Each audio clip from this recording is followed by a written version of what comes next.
Il tape du poing sur la table, mais il n'abandonne pas le navire. José Anigo l'a confirmé, oui, il restera l'entraîneur de l'OM jusqu'à la fin de la saison.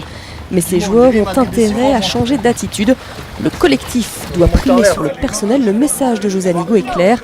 Pensez à autre chose qu'à la Coupe du Monde et à vos transferts et mettez-vous au boulot. Il y a peut-être ceux qui ont envie de voir ailleurs. Même si tu dois aller voir ailleurs, il faut aussi respecter ce club, respecter ses dirigeants, respecter ses supporters, respecter tout ce qui va avec. Et puis si tu veux aller dans un grand club, la meilleure des manières d'y aller, c'est d'avoir des super performances. C'est pas en ayant les performances que certains montrent actuellement qu'ils trouveront un grand club.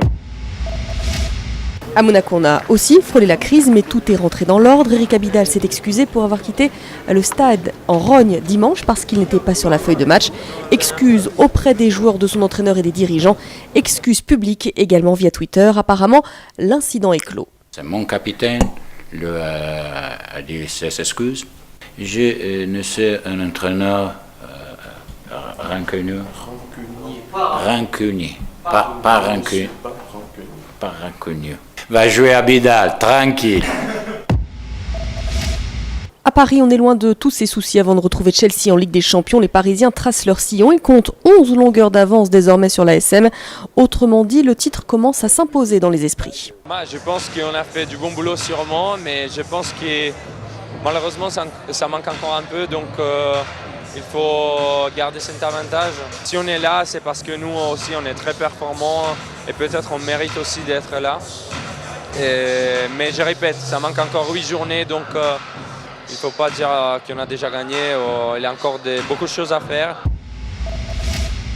La Ligue 2 avec le leader qui conforte sa place, Metz s'est imposé hier soir 1-0 face à Brest. Les Messins ont désormais 11 points d'avance sur le 4e.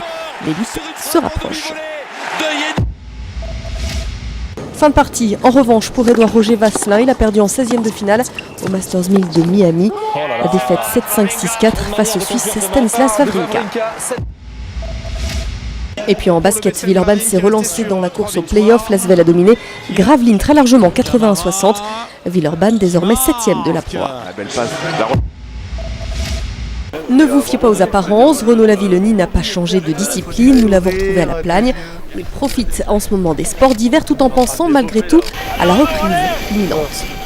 Au niveau du pied, ça va vraiment bien. Je reprends l'entraînement en fait dans cette semaine.